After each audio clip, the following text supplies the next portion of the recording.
Саламатсыздарбы, урматтуу депутаттар. Мен бүгүн бияка чыккан себеби, мен ушул сөзүмдү депутаттар айта берет, депутаттар сүйлөй берет деп бир топ ушул чиновниктер, орто звенодогу чиновниктер эл кайрылып атканда элге айтып, бирок ошол эле учурда ошол чиновниктер нактадан ошол чиновниктер көп нерсени чече турган чиновниктер да. Анткени именно алардын эксперттик талдоосунун алкагында, алардын маалыматынын алкагында биздин жетекчилер чечимдерди кабыл алат. Тилекке каршы ушул нерсени мына дагы көп кайталанганга байланыштуу мен бир эле кече күнкү болгон факты жөнүндө сиздерге мындай маалымат берип, жана ошондой эле төрагага айтып, анан биздин Алмаз Акунжановго дагы бул боюнча тийиштүү чараларды көрүп бериңизди айтат элем. Сөз президенттин указынын алкагында башталат. Билесиздер, биздин ушул президентибиз 31 декабрда 24-жылы указ кабыл алат. Бул жанагы армян жана башка мамлекеттин жүргөн унаалар боюнча. Туура, алар өтө убагында учурунда тийиштүү иш-чаралар көрмөнгө байланыштуу көбөйүп кетти, 30 миңге жетип, эми ар бир 30 миңде канча үй бүлө бар? Анын бир 100 миң тегерегиндеги маселе да. 100 миң адамдын тегерегиндеги маселе. Аларга туура түшүнүп, биздин президентибиз указ кабыл алып, тийиштүү тапшырмаларды берип, Камчыбек Кылычбаев өзү бардыгын көзөмөлгө алып, тапшырмаларды берип атып, ошол жерден мына рабочий группа түзүлөт.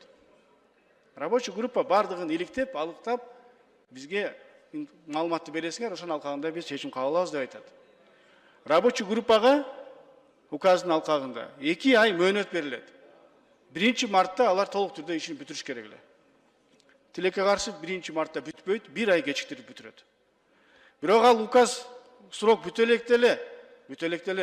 Сиздер көп ушул жерде депутаттар сиздер кайрылдыңыздар, сиздерге элдер кайрылды, ыйлап атты, айтып атты.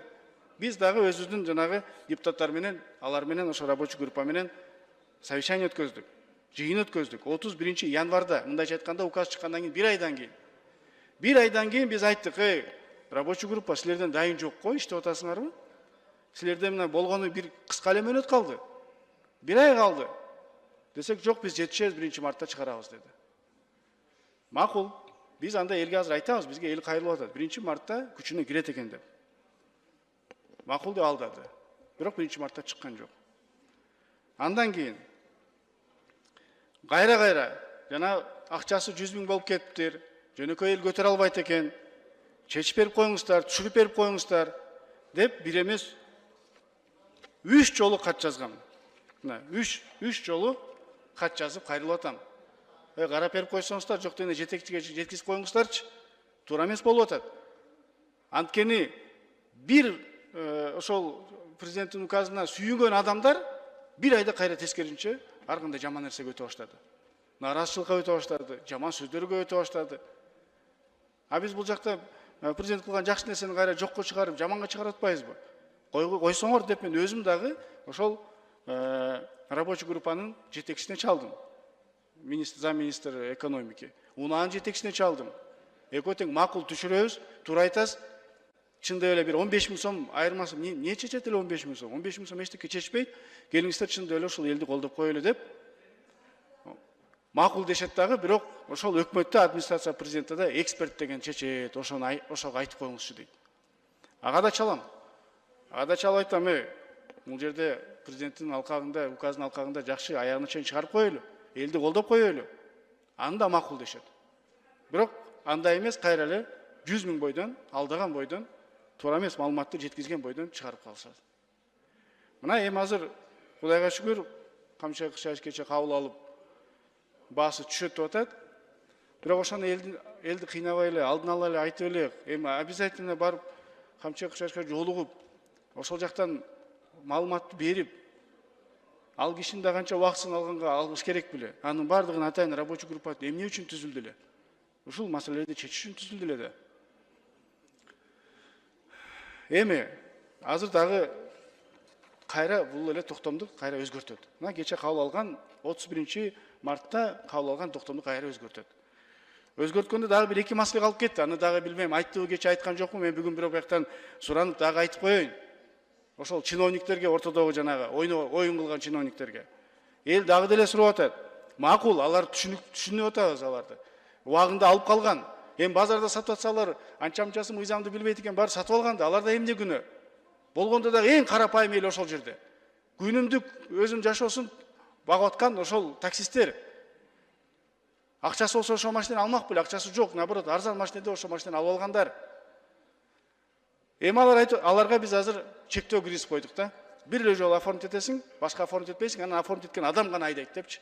Эми бир семьяда атасы айдайт экен, баласы айдайт экен, кечинде атасы таксовать этет, эртең менен баласы таксовать этет экен. А эми берип атсак, ошол жерге особый неме деген бар, техпаспортто. Особый заметка деген. Особый заметка киргизип койсундар членов семьи, и все, маселе чечилет ошо менен. Маселе чечилет, пожалуйста, жүрө берсин ал үй бүлө. Ансы деле запрет коюп атабыз. Эми 100 000 сом жана 50 000 сомго түшүрдү, бирок 100 000 сому жана кубу чоң машинелер калды да. Аны деле төлөгөнгө рассрочка берип койсо эчтеке болбойт да. Көп деле акча эмес. 50 000 азыр төлөсүн, 50 000 кийин төлөсүн. Биротоло эртең мына токтом кабыл алат деп атат, мен мажбур болот атам бияка чыгып сүйлөгөнгөчү. Анткени кат жазсаң ооба дейт. Телефон çalsаң ооба дейт, бирок кайра эле алдап коюп, туура эмес өзүнүн маалыматтарын, туура эмес маалымат жеткирип, туура эмес чечимдер кабыл алып, мына элдин кыжырын келтирип атышат. Бир жакшынакай ишти кайра тескери кылып, туура эмес маалыматка айлантып коюшат. Ошого байланыштуу. Мына айтып аткан рассрочканы жанагы бир владелец өзүнө оформить этсе, өзү эле эмес, ошол үй бүлөсү менен чогуу айдаганга мүмкүнчүлүк.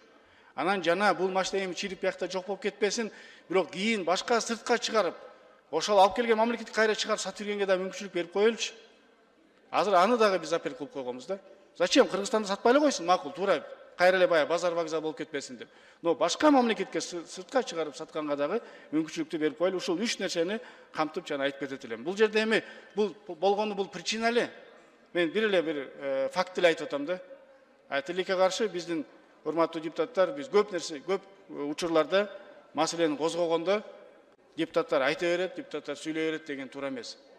Депутаттарды эл шайлайт, депутаттар түздөн-түз ошол элдин көйгөйүн көтөрөт, туура маалымат ошол депутаттардан чыгат деп айтат элем. Ошону президенттин өкүлү жана ошондой эле урматтуу төрага сизге да кайрылып кетет элем. Ушул маселелер боюнча атайын тийиштүү протоколдук тапшырмаларда берип койсоңуз, анткени башка айла жок, ушул только протокол тапшырма аркылуу гана үйүнүздү жеткизе тургандай акыбалда калып калдык. Рахмат.